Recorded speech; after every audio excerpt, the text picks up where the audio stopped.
नमस्कार विद्यार्थियों। पहला वीडियो हमने मौर्य वंश के बारे में पढ़ा, जिसमें चंद्रगुप्त मौर्य के बारे में पढ़ा। आज हम बिंदुसार के बारे में अध्ययन करेंगे।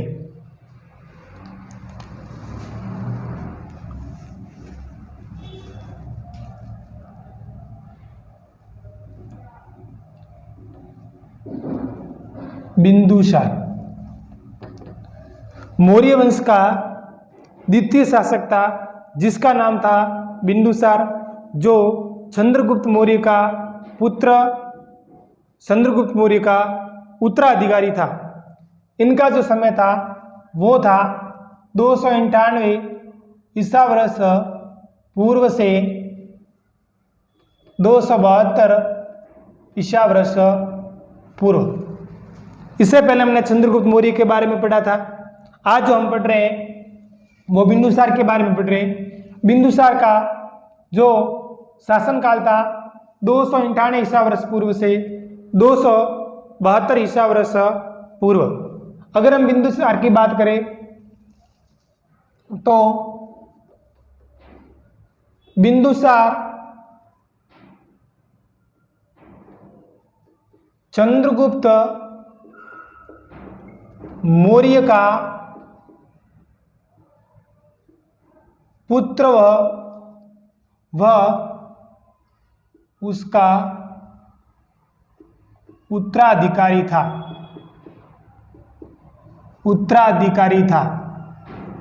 यानी कि चंद्रगुप्त मौर्य के बाद में मगध पर शासन करने वाला जो शासक था वो था बिंदुसार।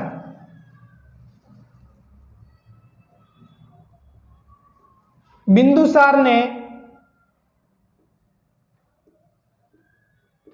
दक्षिण भारत के क्षेत्र को विजय करके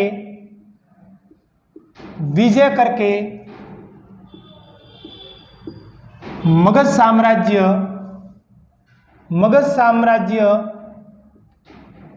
साम्राज्य का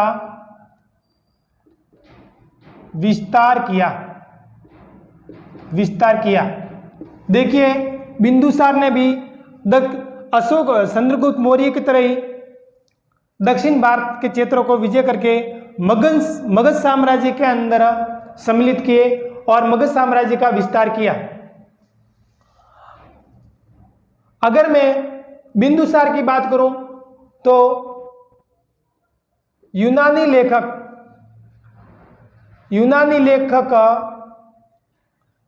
लेखकों ने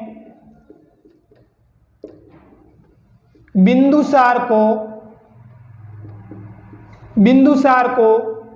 अमित्रोचेटस कहा है।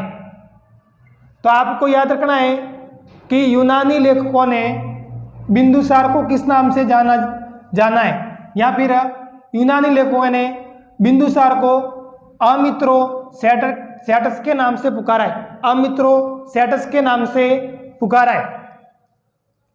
अगर मैं वायु पुराण की बात करूं, वायु पुराण में बिंदुसार को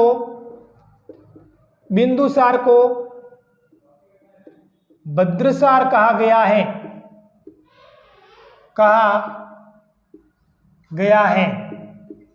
वायु पुराण में बिंदुसार को भद्रसार कहा गया है।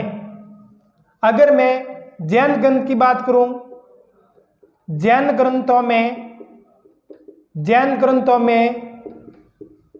बिंदुसार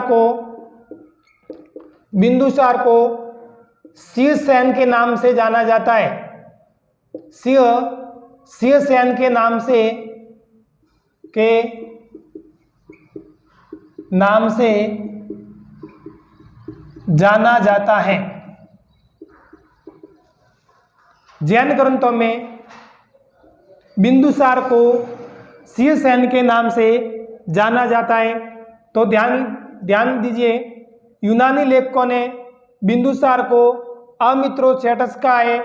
वायु पुराण में बिंदुसार को भद्रसार के नाम से जाना गया है और जैन ग्रंथों में बिंदुसार को शीर्षसेन के नाम से जाना गया है या शीर्षसेन के नाम से जाना गया है। अगर मैं बिंदुसार की बात करूं, दिव्य दान के अनुसार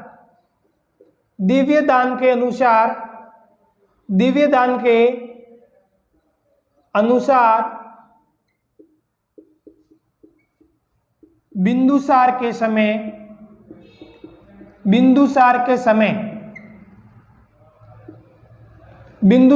समय तक्षशिला में विद्रोह हुआ था।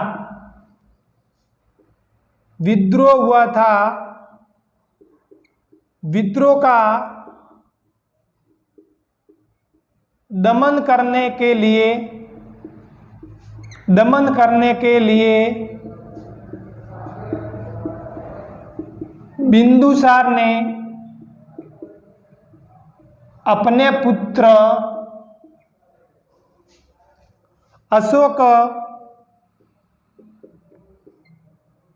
व सुसीम को भेजा था। तो आपको ध्यान रखना है, बिंदुसार के समय तक्षशिला के अंदर विद्रोह हुआ था और इस विद्रोह का दमन करने के लिए बिंदुसार ने अपने पुत्र अशोक व सुसीम को भेजा था। अगर मैं बात करूं बिंदुसार की, एंटियोकस प्रथम यूनानी शासक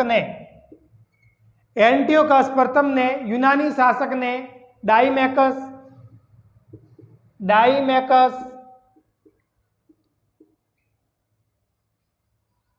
नामक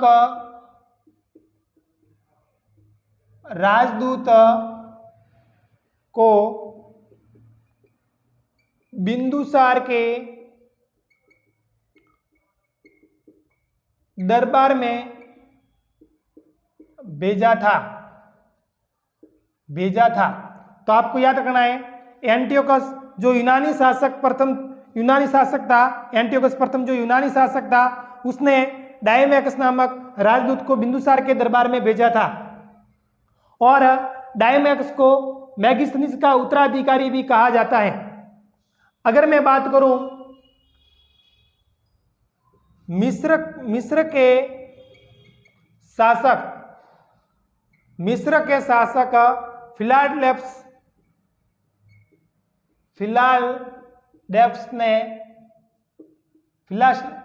फिलाडेल्फस ने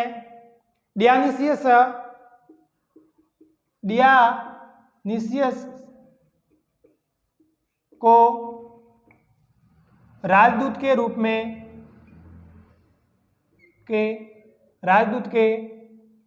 में